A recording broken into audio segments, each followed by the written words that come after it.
Okay partner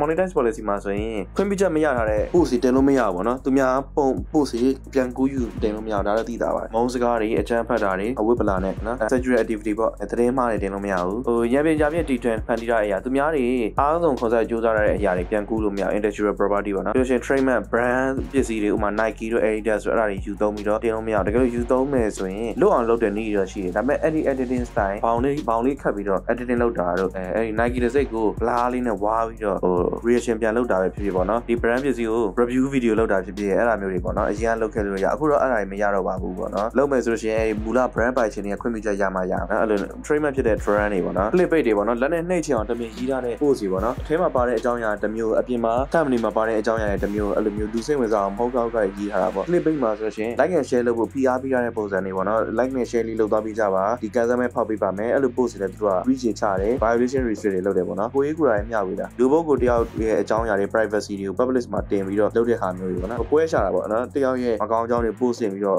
policy ချက်ချင်းတော့မညှိသွားဘူးသူကနည်းနည်းတော့အားပြောတယ်ဖြေချမယ်နောက်ပိုင်းဆိုရင် reach ချတယ်သာပြောတာပါမြန်မာပြည်မှာဆိုပွဲကြရင်ပွဲနဲ့ပတ်သက်တဲ့ဟာတွေဆို share တာများတယ်ဒါပေမဲ့လည်းအဲ့ဒါတွေကနောက်ပိုင်းဆို policy က restriction ပိတ်သွားမယ်ပေါ့နော်ထင်မှားဆိုတဲ့အကြောင်းအရာပေါ့နော် community တခုအသေးဖြတ်တာတွေနော်လွဲမှားဆိုတာပြောတာတွေထုတ်ကုန်တွေဝန်ဆောင်မှုတွေမဟုတ်ကောက်ကရေးတာပေါ့နော်ပြီးကန့်သက်ထားတဲ့အကြောင်းအရာပေါ့ဘာတွေကန့်သက်ထားဆိုလို့ရှိရင် animation နဲ့ပေါ်ပြထားပြီးအနုပညာမြောက်တဲ့ app တွေမဟုတ်ဘဲနဲ့တောက်စီယာလန့်စီယာသူ့ထက်တန်ယူတွေပူတွေကလီစာတွေယူတော့များကောင်းများသွားမယ်ပြီးသွားတဲ့ခါကျရင် Facebook ဖြတ်ချပြင်မယ်ပေးတွေပါလေ unpublish ဖြစ်တယ်ကြီးစိမ်းမြင့်ပြီးတော့ပရိသတ်ကိုတန်ဖိုးထားတဲ့ပုံစံဥမာ resolution မကောင်းတာတို့အရန်ဝါးနေတာလို့ဆိုလို့ရှိရင် monetization မရပါဘူးပရိသတ်ပါဝင်မှုပေါ့နော်ပရိသတ်တွေကို comment မှာ reply ပြန်ပေးတာဒါတော့လုပ်စေချင်တဲ့ဟာမျိုးပေါ့နော်ပရိသတ်တွေကတောင်းဆိုထားတဲ့ဟာတွေကိုဟို video ဖန်တီးပေးတာပေါ့အဲ့ဒါတွေလည်းလုပ်တင်တယ်ပေါ့နော် tattoo policy ကတော့ခလေးနဲ့လူကြီးတွေတွဲပြီးမကြည့်တဲ့ video တွေမရဘူးပေါ့နော်80+ တွေတိတ်ကိုဟိုတက်ကြွစေတဲ့တခြား video တွေပေါ့နော် Facebook အပြင်ကကြော်ညာတွေမရဘူးဥပမာဗျာကျွန်တော်မိတ်ဆွေကိုဂျာကြီးပေါ့ကိုဟိမင်းနိုင်တို့ကိုပညာတို့ sponsor တွေကနေ video တွေရကြော်ညာတွေကနေလုပ်ငန်းရှင်တွေတို့မှအလုပ်လာအပ်ကြတယ်လीအဲ့လိုကြော်ညာတွေထည့်ပါများလို့ရှင်လေ monetization restrict ကန့်တဲ့ပုံစံမျိုးတွေနောက်ပိုင်းလုပ်လာတယ်ခန္ဓာကိုယ်တွေကွက်ပြီးပြလို့မရဘူးဥပမာနှာခေါင်းကိုကွက်ပြတာတို့ခန္ဓာကိုယ်ထွက်တဲ့အညစ်အကြေးတွေကျွဲတို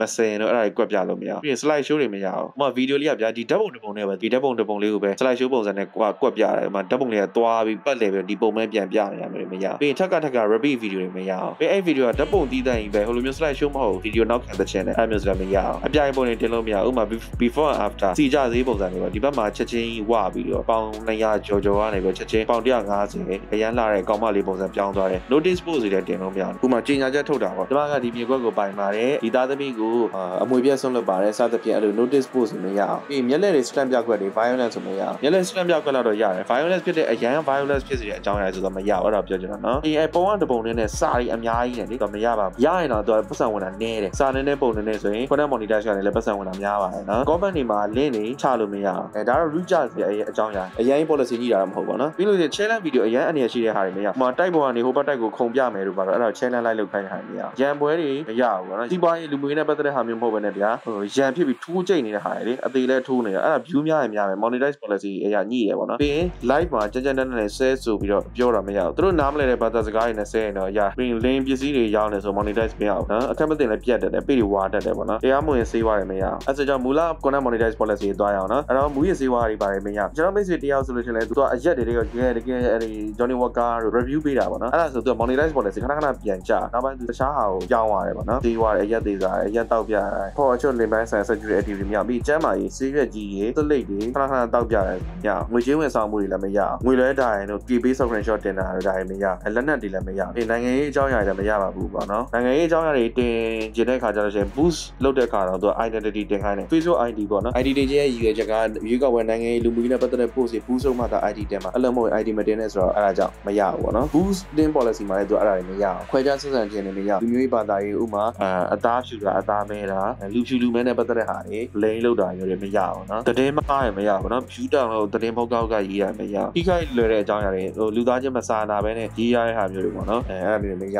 မူပိုင်ခွင့်နဲ့ညာနဲ့ပစ္စည်းမူပိုင်ခွင့်တွေမရဒါတော့ trademark တို့ brand copyright တင်လို့မရဘူးပေါ့နော်သူများသိနေပြီးတော့ဖန်တီးထားတဲ့ art တွေအနုပညာတွေသူများတွေရောင်းထားတဲ့တကယ် brand ပစ္စည်းတွေမရဘူးပေါ့နော်သူများရဲ့အကိုကြီးကိုယ်တာအချက်လက်တွေကို publish တင်တာမရဘူးပေါ့နော်တခြား areas နဲ့ပတ်သက်တဲ့ policy တွေလည်းလိုက်နာရတယ်ပေါ့နော် boost လုပ်တဲ့ခါကျလို့ရှိရင်လည်းလိုက်နာမဲ့ policy လည်းလိုက်နာအကောင်းဆုံးပဲဖြစ်ပါတယ်